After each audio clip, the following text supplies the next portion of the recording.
Hello there once again, people, and welcome to yet another episode of Seeking Shamblers.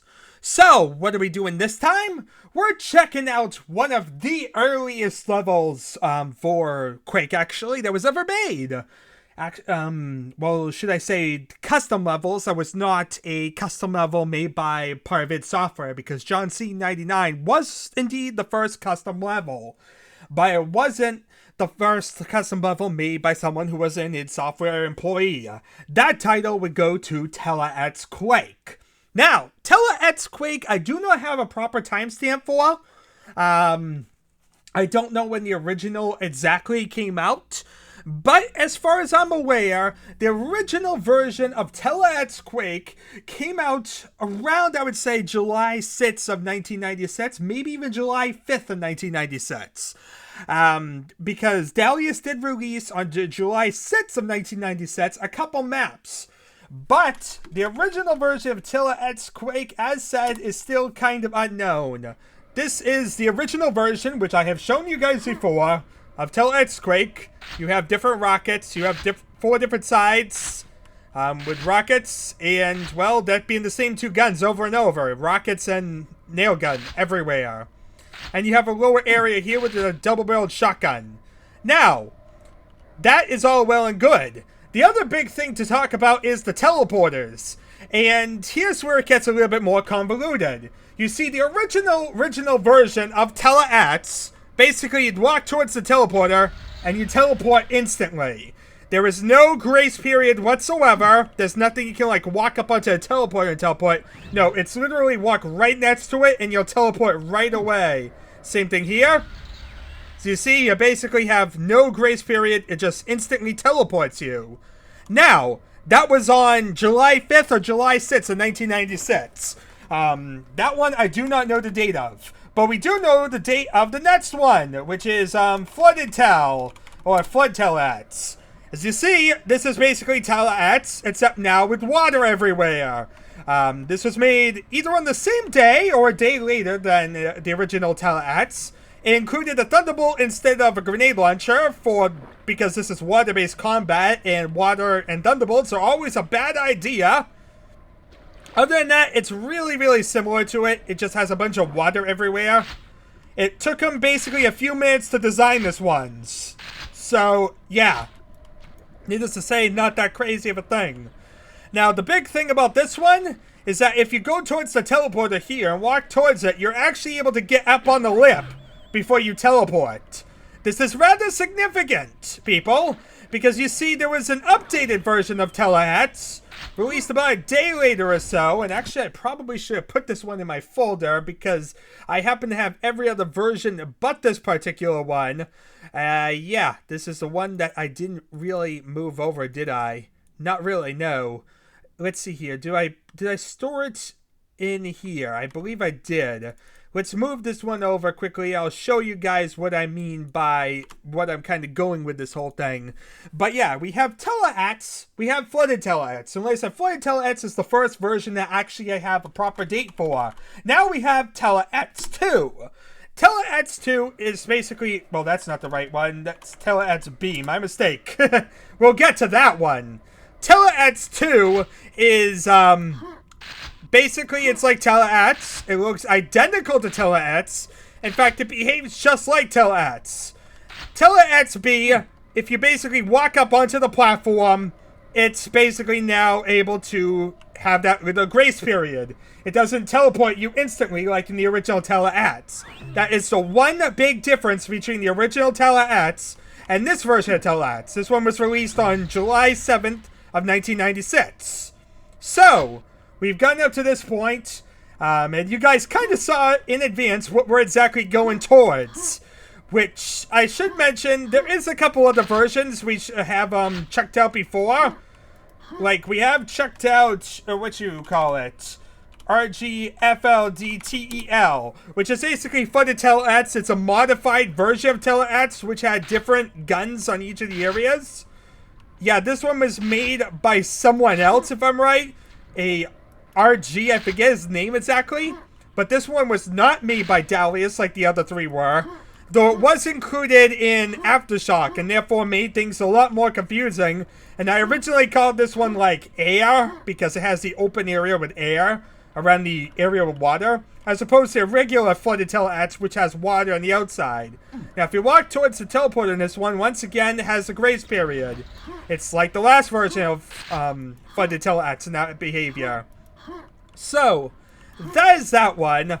And, of course, we do have another level, which I do forget the name of, unless I wanted to quickly look at, because I, for the life of me, can't remember it. Oh yeah, okay. So, if we load it up again and load up this level, we'll basically see map CZ-TETS1. CZ-TETS1 is basically the exact same thing as Tele-X, all the other versions of Tele-X, except as you see, the textures are different. And this is where debug textures come in. Basically, it's a certain level theme that was used a lot. Well, not too frequently, but was used by certain level designers after August of 1996. This was made like around August 15th. So, needless to say, this one did not exist when Dalius re-released Tele-X as Tele-X and TELEXB, which I'll get to in a second. But yeah, this one basically is the custom textures. You'll see these used in certain levels, like in particular October levels and various other random levels. You'll see like one or more of these textures used. And it definitely is that level pack that you'll see if any custom textures are going to be included from, it came from here usually. So, that's beside the point. That's that level. Let's go back to Tele-X, the original Tele-X. And I should tell you guys that actually, let's see here, TELEXB. If you remember, I just typed in Tele-X again, ain't I proud of myself? TELEXB. As said, it's identical to Tele-X, but the big thing to note about TELEXB is that there's a reason why it's called TELEXB. You see, the original Tele-X is not the original Tele-X. At least after July 9th of 1996. July 9th of 1996, we had a bit of a re-release with both versions of Tele-X, the original version of Tele-X and Tele-X with basically custom textures, which you guys saw briefly, but we'll go over in a minute. But yeah, basically we have two versions of Tele-X and Tele-XB. Tele-XB is the original version with the military-based textures as it was in the original version of Tele-X. Tele-X, the file now, is actually a different one. It's been modified. So basically, the original version is here, and it's essentially been forked to Tele-XB. Tele-XB is, as said, what the original Tele-X was. And so I'm assuming what Aftershock did is basically take Tele-XB and Tele-X and refer to Tele-X, the original, as Tele-X2, since this one is not the original Tele-X. It's a retextured version of Tele-X. So, yeah. Rather chaotic, rather confusing, but yeah. It basically took him about a day's work for the original map, but he took about a few hours to add in all the extra textures. So yeah, he used Wanta tool, basically a tool made by him to design this. And yeah, basically the reason why he added custom textures to this level, this is actually rather significant, as this is the first level with custom textures out there. Yeah, as said, the other custom texture level, CZ-TETS1, did not appear until August of 1996. So this one predates that and was the first custom texture level. Now, as said, the reason why this was included is because id Software forbid distribution of custom levels for the shareware version of Quake. But as he said in the original documentation, it's totally unenforceable unless the level being distributed includes the parts of the original Quake. Basically, if you include the BSP file, you're basically breaking what id Software was saying specifically they wanted you to do. Because id Software says you're not allowed to transport parts of Quake with it, but inside every single BSP is the textures for Quake. So basically, you could take a random BSP off the internet, rip the textures from it, and you got basically every texture that exists in Quake. Now, at some point down the line, I would say in like later July of 1996, id Software seems to have gotten very lenient for whatever reason. It seems like everyone started like releasing levels. And so you start seeing an upsurge of levels just being released as .bsp files. But a big significant thing about the early maps was that they were all having to be released in .map format only. Everyone would have to compile it on their own computers. Which, by the way, in 1996 was not the best way to do things. Because compiling is an extremely rough process in 1996, especially if you want a VIS. Basically, that could take a couple hours. So needless to say, it's not ideal to try and play custom levels with this type of particular setup. And therefore, why Dalius included custom textures. So he could include a BSP file on the internet without anything being owned by id Software. And therefore, he could legally distribute this one. So, no more messing with QBSP and whatnot to try and get it on it. Anyway, the thing you should know about this level is that the textures do not seem as smooth as id Software's. This is because he shrunk the main texture to make the smaller versions without anti-aliasing. So, as far as I'm figuring, I assume he's basically just taken id Software's textures and shrunk them. Is that legal? I'm not sure. I am not sure if this is just... I mean, it's still id Software's textures. It's by the same artist. You slightly modified them, but it's still the same thing, right? Yeah. Anyway, as said, basically the only way to prevent people to do it, you have to basically do whatnot. Anyway, as said, he's not released in Wanted Tool yet. It barely works. He might release a texture wad, which is called daltets.wad, and that's actually what I'm going to refer to this on the wiki as basically with this whole confusion and nonsense that's going on, it's rather hard to keep in order to what exactly these levels are called. You could call it Tele-X and Tele-XB, but the original version of Tele-X was Tele-X, not Tele-XB. And so therefore it gets rather confusing to order them. I feel the best way to do it is kind of what I started doing with Tele-X original, except now that's going to be Tele-XB, and Tele-X, as in the one that's now known as Tele-X the file, is going to be Tele-X daltets, which as said is basically this custom WAD. If you really want it, he'll basically release it at some point. But some of the textures, ones not used in the level, look really terrible, and you'd like to fix them. I have no idea if he ever released it. I've never seen daltets, never heard of it before. But anyway, we kind of saw it before. Let's load it up again. But yeah, basically, this is just identical to the original version of Tele-X. It behaves in exactly the same way as Tele-XB, should I say. Not the original version. This is the July 7th update balance version, if you will. But yeah, the only difference between Tele-X and Tele-XB, if you will, is that there's custom textures in this one. Which, as said, you can see right off the bat, has these fancy little weird textures. Has that brick texture on all the walls, has this weird texture in the middle, and has a pentagram-style texture down below. Wonder, are these Doom textures? I don't think so, but then again... And there's the sky texture up there, moving very slowly and very clunky looking. Yeah, it looks somewhat cartoony in a way. But yeah, as seen, this is just like Tele-X.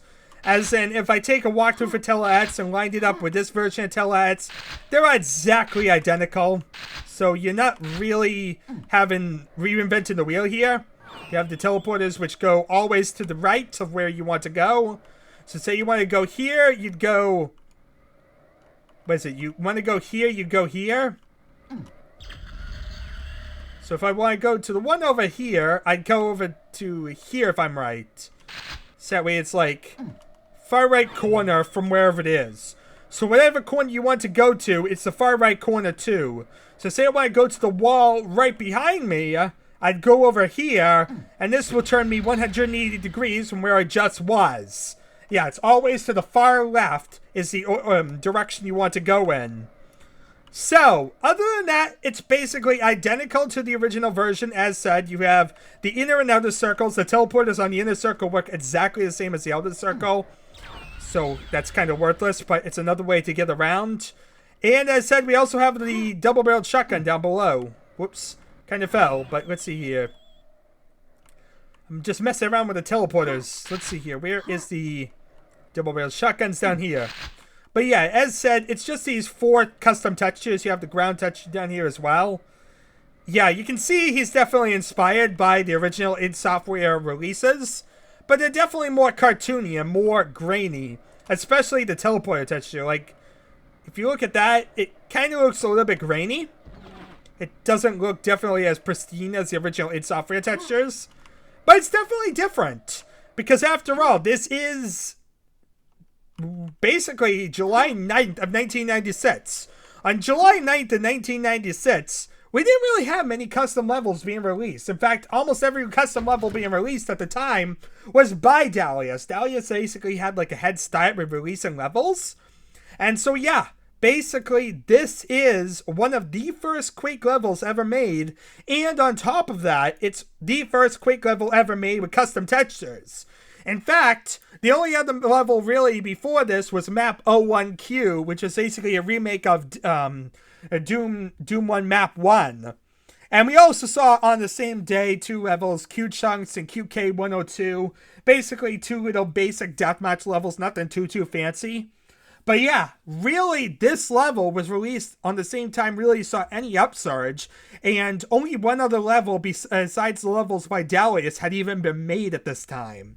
So needless to say, this is extremely early in the development cycle, and ridiculously early when you're talking about custom levels. So yeah, once again, just like Dalius was the first to design a custom level to begin with, he's also the first to design a custom level with custom textures. So yeah, definitely something you don't really see much of, even in the upcoming months, like even looking at like October in 1996, it's very uncommon you find a level with actual custom textures. So it's rather curious that months later you still don't really see that frequent of a thing with custom textures. Meanwhile, one of the first few levels made for Quake had custom textures. So that's rather interesting. But that's beside the point. Anyway, thank y'all for watching. It's been an adventure, I guess, and a major history lesson. And I guess I'll see you all, well, next time.